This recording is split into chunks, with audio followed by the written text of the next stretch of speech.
Hey, what up, everybody? This is Stevie Breach coming to you with the current latest release from WWE. WWE's best pay-per-view matches of 2013. I was luckily able to pick this up due to a gift card I was received for Christmas.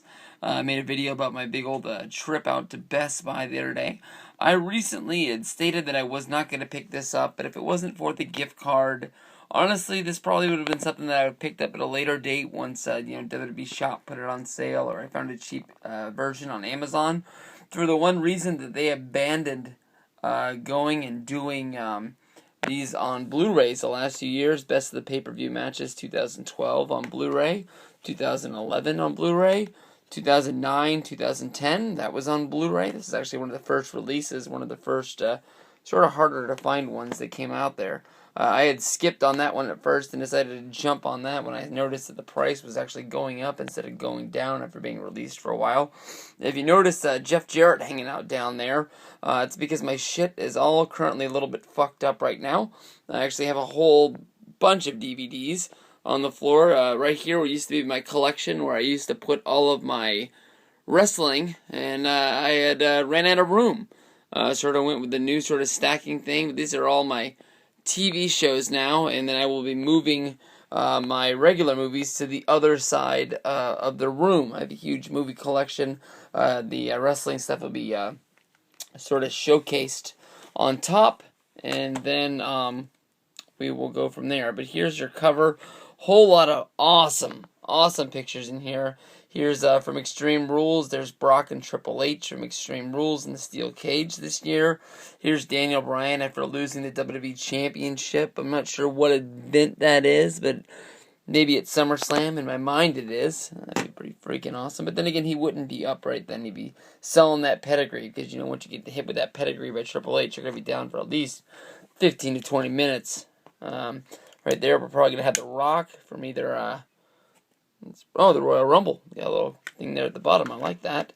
And then right here will be a picture of John Cena at WrestleMania, holding up the strap there after Rock got like 17 minutes of TV time after losing. And then what do we got closing out? SummerSlam 2013, before they took it away from you. Good to see Daniel Bryan getting some recognition there. Right here we'll have the match listings. An historic year. That's something pretty funny to call it, because I don't think a lot of people will call this an historic year. I saw two of my good buddies, Zach, WWE Punk Fan 19, and Luke Cara, both put up year in review sort of stuff going off the top of their head, running down all the things that happened to WWE. Make sure you check those out. But right here we got your Rock versus Punk from the Rumble. Great match.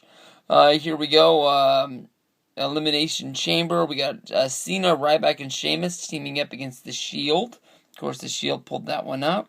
We got Undertaker versus Punk from The Streak. Rock versus Cena from WrestleMania. Then we go to Extreme Rules. Randy Orton versus The Big Show. I don't remember that match at all. Triple H versus Brock Lesnar in the steel cage. Wade Barrett versus The Miz versus Curtis Axel from Payback. I honestly don't remember that match. Caitlyn versus AJ Lee from Payback.